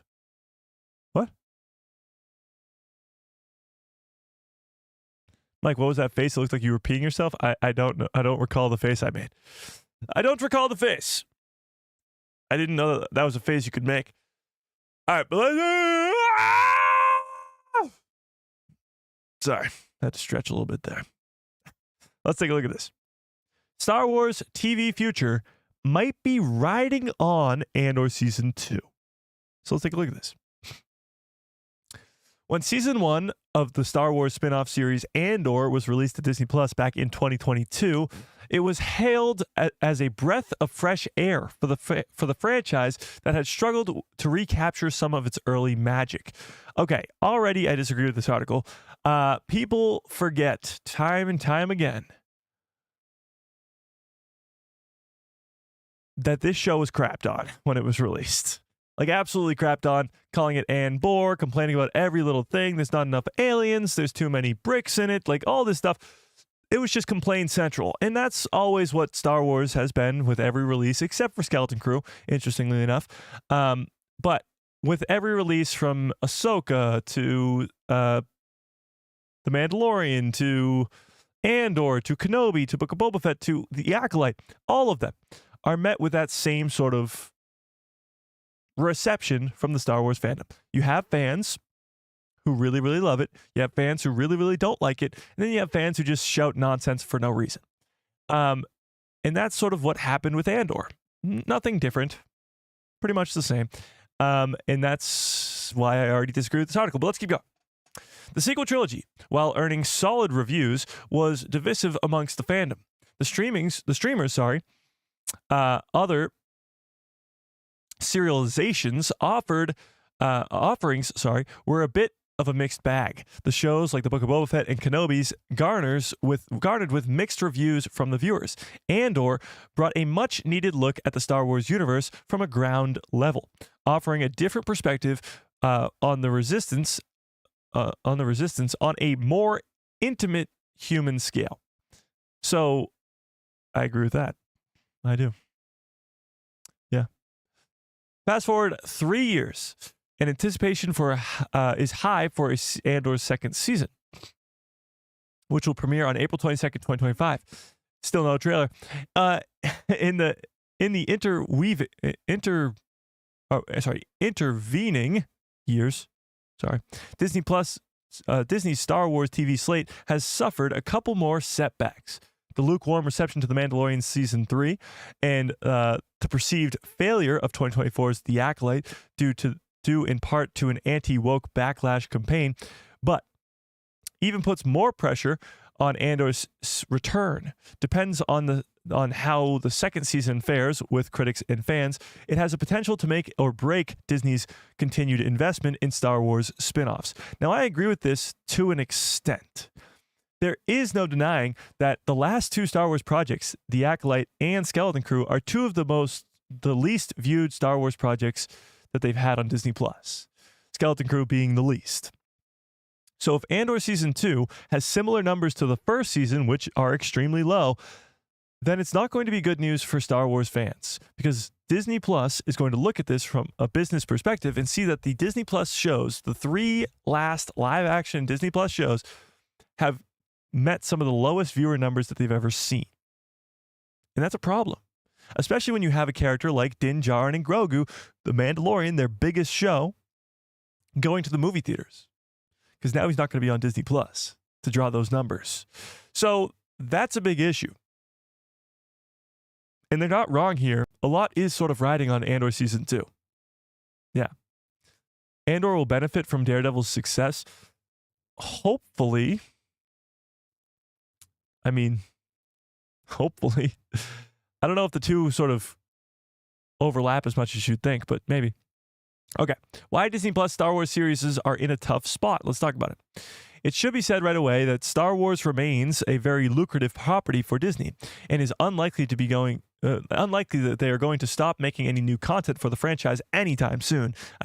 Clearly, we have so many movies on the horizon and a bunch of Star Wars TV projects as well. And we just talked about this, but Star Wars Celebration is going to give us animation shows, live action shows, and announcements for so many other things. But, however, it does seem to be in something of a transitional period right now. There are plenty of new projects in development, but it seems that Disney might be pivoting away from further TV series after many of the most recent offerings underperformed. As of now, the only other Star Wars TV projects confirmed to be in active development are Ahsoka Season 2. A feature film following The Mandalorian seems to have taken the place of its new season. Instead of Season 4 of Mando, we're getting the Mando movie. There's also been no word yet as to the future of the better received Skeleton Crew, which recently wrapped its first season. Again, we talked about this last stream, but Andor Season 2 is very, very unlikely because of the viewership numbers. Although, yes, it was a well-received show, the viewership numbers are the lowest we've ever seen. And that's just the facts. So as much as I love Skeleton Crew and I hope we get to see those characters moving forward, I doubt we'll get to see Skeleton Crew itself move forward, but hey, maybe it will. Star Wars seems to be going through some of the same growing pains as Disney's other big properties. Marvel, which has struggled to find a way forward after its own string of disappointments, with the main saga seemingly concluding, many of the Disney's upcoming Star Wars projects seem to be focusing on exploring one-off stories set in other corners of the galaxy.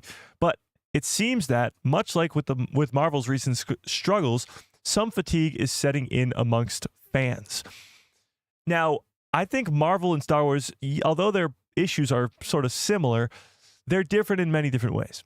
Marvel is somewhat of a new property. I mean, 2008 is only less than 20 years ago. It's, well, I don't know, what, 17 years ago, yeah.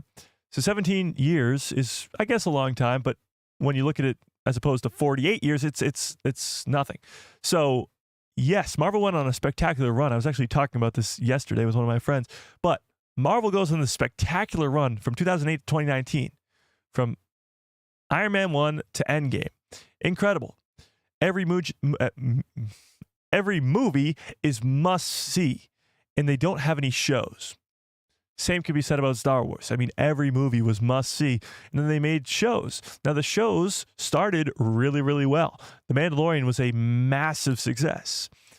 Even after that, the Book of Boba Fett did pretty well. Kenobi performed, numbers-wise, pretty well. Even Ahsoka performs pretty well. But you have other projects like Andor, like The Acolyte, like Skeleton Crew, that didn't perform nearly as well. And the reasoning for that might be because of the projects that they're choosing to make, much like Marvel. Marvel makes She-Hulk. Nobody was asking for that. Marvel makes a show about Nick Fury. Now, it's called Secret Invasions, which is a huge thing in the comics, but it's not the real Secret Invasions. It's about Nick Fury, and nobody wanted that. They also made a show, Miss Marvel. Nobody was asking for that. What else did they do? I don't know. But they're doing a lot of projects that nobody was asking for. Now, the difference with Star Wars is nobody asked for The Mandalorian, and that was a massive success. Nobody asked for an Ahsoka show, massive success. So nobody was asking for Skeleton Crew, and although it was really, really good, the views didn't, they didn't come in, you know? People weren't excited for that one. With The Mandalorian, you had legacy characters attached, at least in the second season, and, of course, a baby version of Yoda's species with Grogu. And with Ahsoka, it was full of legacy characters, Anakin, Ahsoka, the Rebels crew, all that. So with Skeleton Crew, with The Acolyte, with Andor in particular, those three projects have zero pull to them. They all exist in their own, like this article says, corners of the galaxy. Yes, Andor is connected to Rogue One, but even still, it's a spin-off of a spin-off. The Acolyte is the first sort of project pre-prequels with no legacy characters until the very, very end. And then Skeleton Crew has no characters that we know except for Vane from The Mandalorian Season 3. So they're kind of set off in their own little corners of the galaxy. And that wasn't received well from fans, clearly, as the viewership numbers don't lie. But the same issues that Marvel is having are vastly different than Star Wars, because I think Star Wars has an easier opportunity, I guess, to go do other projects that will make people more, excited. Oh, I missed the super chat. Hang on.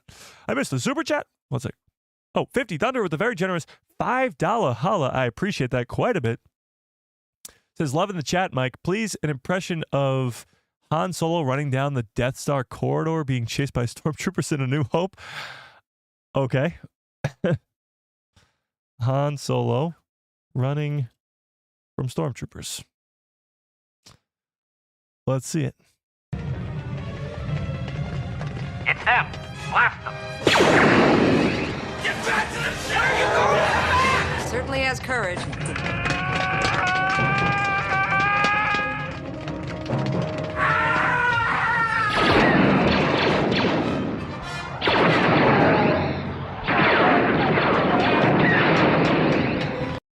So you just want me to scream? Is that what you're asking? You just want to scream?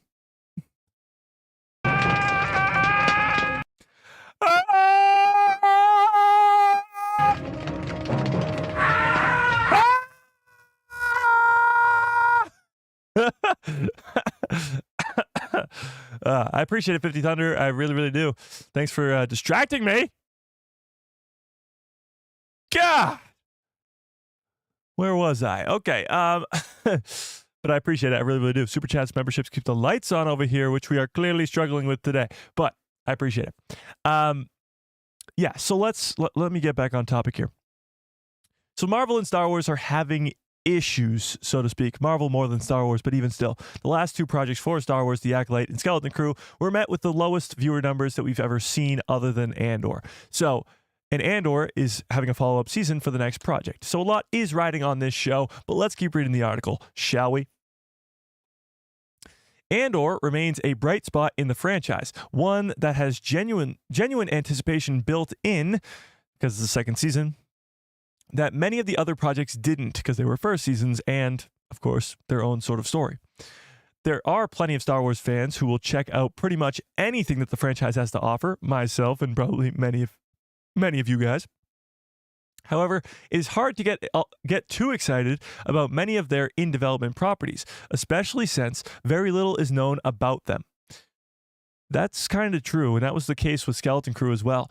Not much was known about Skeleton Crew, except for the fact that Jude Law was in it. You know? UV Clips, what's up? So that was sort of an issue.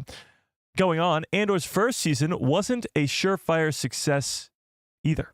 Focusing on the character from a one-off prequel movie, Rogue One, but it quickly proved its worth with its complex, multifaceted story that stands as one of the saga's best. This is a very, very... I just got a phone call that says silenced unknown call. Okay, sorry, I got distracted. This is a very, very opinionated piece. Clearly, the writer of this article liked Andor quite a bit. And so did I, obviously, and so did many of you, I'm sure. Tell me in the chat if you like Andor. But even still, Andor was not met with this open arms from the entire Star Wars fandom. Not many people even watched the show. And again, many who did called it and bore or complained about anything and everything week to week. But, however, Season 2 has the same creative team on there, including showrunner Tony Gilroy, who many fans have come to know as one of the best writers that Star Wars has had in recent past. So there's no reason to think that it won't be able to build on Season 1's surprising success. If Season 2 does manage to stick the landing, it may show Disney that there are still Star Wars stories worth telling in the episodic format, particularly ones that offer more narrative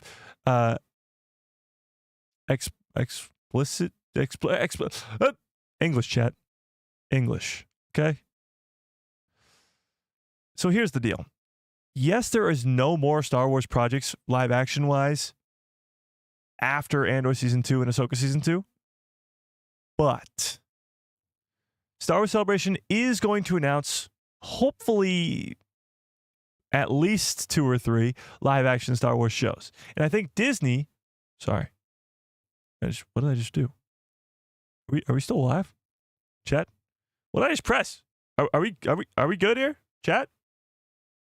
Hello? Chat? Are we good? I just pressed some button. I'm muted. Hello? Chat? We good? All good? Okay.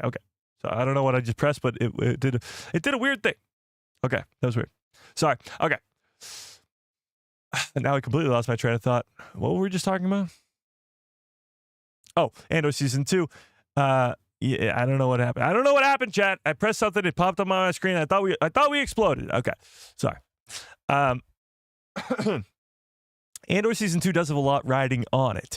And the fact that Season 1 didn't perform too well, I think what the future of Disney Plus looks like is going to be a little reliant on Andor Season 2. I mean, they're going to announce these projects at Star Wars Celebration regardless, so it fully depends on what they announce in terms of live-action Star Wars shows. But I would not be surprised if they geared their announcements more towards the guaranteed successes. We've talked about this in the past, but Disney themselves, with all their products, from Pixar to Marvel to Star Wars, they've shifted gears to guaranteed successes. It's the reason that The Mandalorian and Grogu are moving their way over to the big screen, because it's a guaranteed success. That was the most successful Disney Plus series they've had to date by far. So they moved it over to the big screen. I think what you're seeing with Marvel, too, as they slim down their releases to just the most important stuff. They're working on the Fantastic Four now. They're going back to making Avengers films and all that stuff. Guaranteed successes. And I think with Star Wars, I think the live-action projects that will be announced will be that. Probably second seasons of shows, maybe a Book of Boba Fett season 2, maybe a Kenobi season 2, but probably shows that are connected to legacy characters or connected to some sort of guaranteed success. Now, when you talk about guaranteed success, one thing pops into my mind. Can anybody guess what that is? In terms of Star Wars guaranteed successes. What could I possibly be thinking about? What do we think, Chad? What do we think? Andor Season 2 getting ready to be the greatest piece of television in all of Star Wars? It could be. It could be. If it's as good as I think it could be, it might be. Yeah. 50 Thunder says, I watched Andor again recently, and it has to be said that the casting and characters of Andor are amazing. What a great show and story. I agree with that. Original trilogy, no. I mean, the original trilogy already happened. I'm talking about future projects, future content. The Rey movie, no. The Rey movie is not a guaranteed success. It's far from that, actually. It's a pretty big risk, actually. Grogu is a guaranteed success, and that's why they are moving Grogu to the big screen. So that's already happening. I'm talking about something that they can do, something Star Wars can do that will be a guaranteed success. What do we think? What do we think? Dawn of the Jedi. You're on the right track. But yeah, kind of. I finally got my wife to watch Andor. She's not a Star Wars fan, but she loved it. Nice. A Rey trilogy? Again, no. That's a big risk. A very big risk. No way all the characters in Andor will die. Would love to see some in a post-New Hope project. I mean, not all of them will die, but I'm sure many of them will. A Mike movie? Well, a Mike movie is a guaranteed success. So Lucasfilm, if you're watching, it is a guaranteed success, but no. Bad Batch spinoff? No. Who is Dawn of the Jedi? She's this good Jedi, you know? A Vader movie. A Vader project would probably be a guaranteed success, like a show or a movie like that. I mean, yeah, people are going to come watch it. You bring back Hayden Christensen. You allow Vader to just go all badass, maybe train some Inquisitors, hunt down Jedi. That would be awesome. I mean, that's probably a guaranteed success, but it's not the one I was thinking of. That is not the one I was thinking of.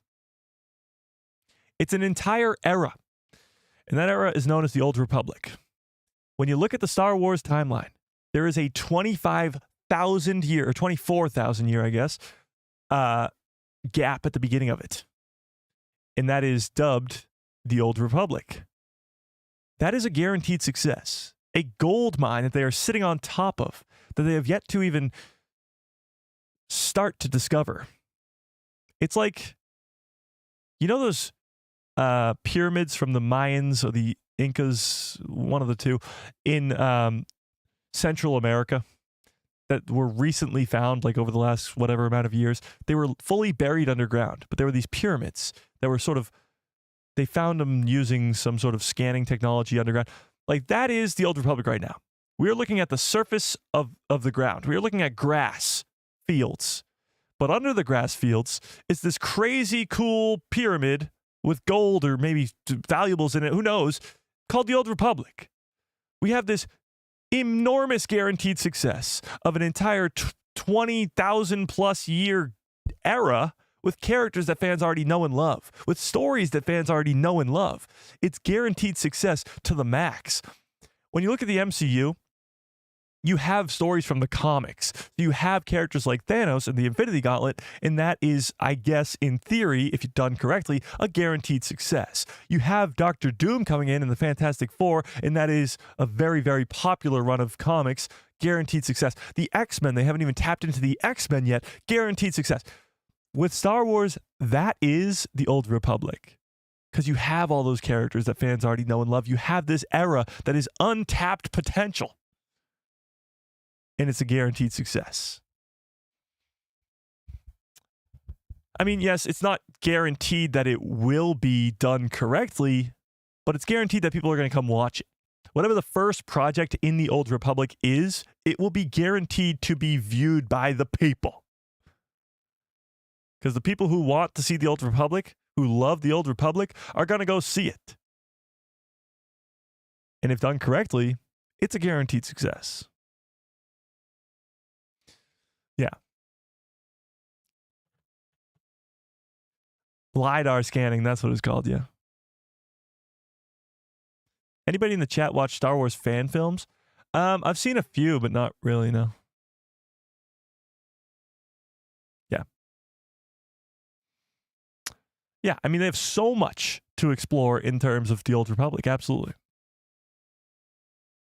It's guaranteed hype, true, for better or worse. Yeah, absolutely. I won't, Justin, I won't. Don't you worry. So speaking of guaranteed successes, I guess that's a pretty good segue there. Speaking of guaranteed successes, let's talk about the Acolyte, okay? I know, the Acolyte. Ooh, the Acolyte. Ooh. Okay, so the Acolyte, of course, is a very divisive topic, to say the least. Actually, before we even get to that, how about this? The gold medal that was given to Luke Skywalker after destroying the Death Star in A New Hope is on auction right now. So if you want to buy the gold medal that is given to Luke Skywalker in the original trilogy, in A New Hope in the original Star Wars, you can buy it for anywhere from $300,000 to $600,000. Should we place a bid? Should we place a bid, chat? What do we think? I'm sure it's going to go for a lot more than that, but right now it says anywhere from $300,000 to $600,000. Yeah. Indeed.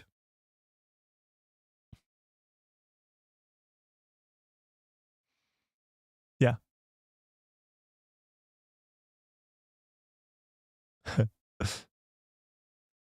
Yeah, okay. So let's talk about the Acolyte before we get on out of here. There's a little bit of news in terms of the Acolyte.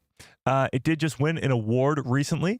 The NAACP, I don't know what that stands for, but does anybody know what that stands for? NAACP, let's see if I can guess. National Award, National Awesome Award competition presented to New Appreciative Apple Card Payment. Hang on. No Applebee's. No, that one doesn't work. Never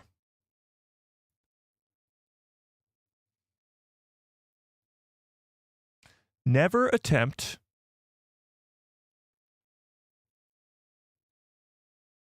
anything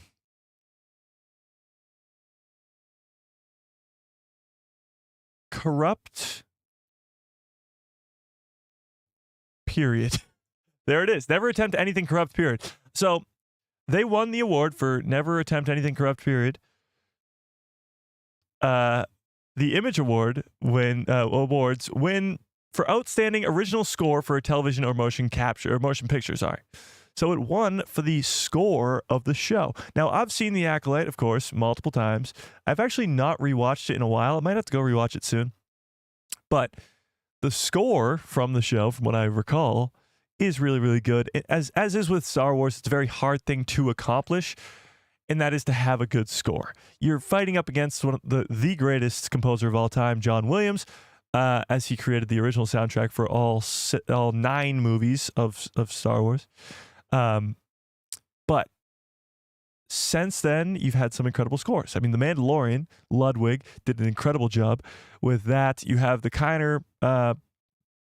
Kiners who did all the animation projects, and Ahsoka. You have all these great composers who are working on all these different shows. I forget who did Skeleton Crew, but what was his name? Wasn't it Michael something? Whatever. But again, winning awards. So here's the deal. This is a show that got canceled for a second season. And obviously, it's still winning awards for the first season, but you have the main actor, one of the main actors, Manny Jacinto, who says he's going to make it his career-long goal, lifelong goal, to make The Acolyte Season 2 happen. You see the ending of The Acolyte's first season, and you know that it clearly has more to be told. Absolutely.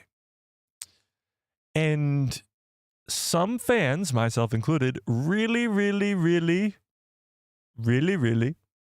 want to see that story continue. Now, I'm not saying because it won this never accept anything corrupt period. Just because they won this never accept anything corrupt period award doesn't mean that there was going to be a second season. This does not mean that. However, for those of you that are out there holding out hope for a second season of this Acolyte show being announced at Star Wars Celebration or at any point ever in the future, it's clearly got some hope. The fact that actors on the show and producers are saying that they want it to continue. It's never say never type deal, you know? Never say never. I'd say unlikely, but never say never. Yeah. Anyone know where Fearless is? Fearless isn't here today? That's all right. Oh, wait. Didn't she say something in the Discord about not being able to come to... I don't know. Okay. But that's pretty cool. They won the Never Accept Anything Corrupt period award for outstanding original score for a TV show or for television or motion picture. Pretty damn cool. Pretty dang cool. So there's that. Let's just refresh the Star Wars official account to make sure there's no Andor Season 2 trailer. All right, chat. The waiting begins. The next time I see you on Saturday, we will have 2 months until this Andor Season 2 premieres. 2 months. Within those 2 months, at some point, there has to be a trailer for this goddamn show. There has to be one. We can't just go into a show without a trailer. We can't do it. But for those of you who are sort of getting hyped up, it could be 12 hours. Could be 12 days. Could be 12 years. I don't know. But never more than 12. They are getting us hyped up. They are teasing at something great coming very, very soon. Changing their TikTok bio to never more than 12, posting these weird things of Andor Season 2 merch on a t-shirt saying, this is your sign to rewatch Andor Season 1 before Season 2 premieres on April 22nd. All this stuff has got us hyped up. Yeah. But only time will tell. Annie K with a very generous $5 holla. I appreciate that. Annie K says, National Association for the Advancement of Colored People. Is that what it stands for? That's a lot more than just NAACP. That's NAFTAOCP.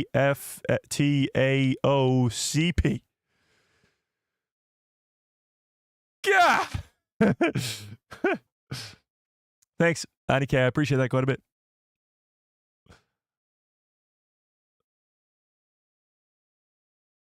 I appreciate it, Annie K. I really, really do. Yeah. But they got to change the acronym. You know?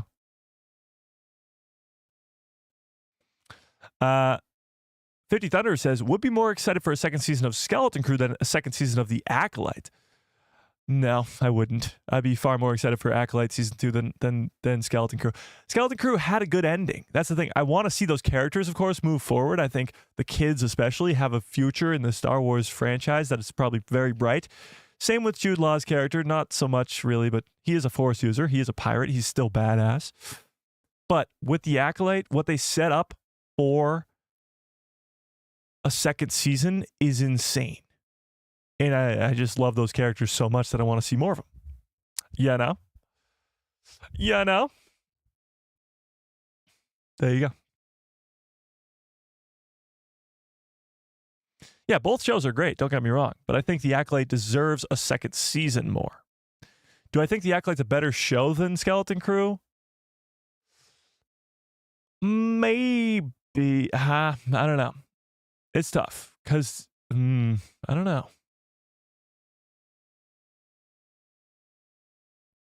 I don't know, chat. Which one do you like better, Skeleton Crew or The Acolyte? What do we think? I think I'm going to have to rewatch both of them, you know? Going to have to go back and rewatch both of them. But I think Skeleton Crew might beat The Acolyte. The Acolyte has these incredible lightsaber duels and an incredible story with Darth Plagueis at the end. And Chimera is one of my favorite new characters. I think I got to go with Acolyte. Acolyte, yeah. Okay. All right, let me end this poll about the original trilogy animated show. 76% of you guys do say that you would like a Omega and Hera original trilogy animated series. And I agree with you. I agree with you. Okay. All right. But until next time, I do have to get on out of here. So let's hope the next time we see each other, chat, that we will be watching an Andor Season 2 trailer, okay? Can we just cross our fingers and just hope that Saturday's the day Andor Season 2 trailer is coming. We're speaking it into existence right now. Andor Season 2 trailer dropping on Saturday morning for us to break it down and go over it on our Saturday live stream live together, all right? That's what's happening. That's what's going down. It's doing it. It's happening. Lucasfilm, if you're watching, we know that you are. Change the plans. It's happening Saturday, this Saturday, February 22nd, 2 months, right before the exact 2-month mark. We're doing it, okay? We're doing it. Or we're never seeing a trailer. No, never. Okay, but until then, smash a freaking like on the stream. How many likes do we have? Am I going to be upset, chat? Am I going to be upset? Okay, that's not too bad. Smash a freaking like on the stream if you have not already. Hit that subscribe and hit that bell so you get notified every time I post a video in my pretty face. Will show up on the recommended feed of yours. Yes, okay. Hopefully we see an Andor Season 2 trailer on Saturday, but until then, I mean, only time will tell. Only time will tell. But until next time, smash a freaking like on the stream, and yeah, may the force be with you. Always.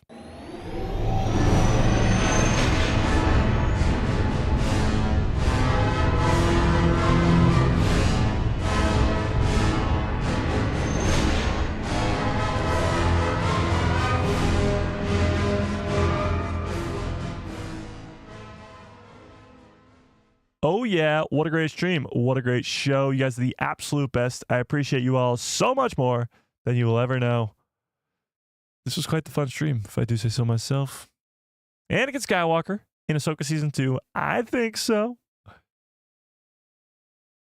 Will the next animated show be about Omega and Hera Syndulla? I hope so. But only time will tell. Only time will tell. But until next time, hope you have a great rest of your evening. Great rest of your lives. As the great 50 Thunder once said, good night, everybody.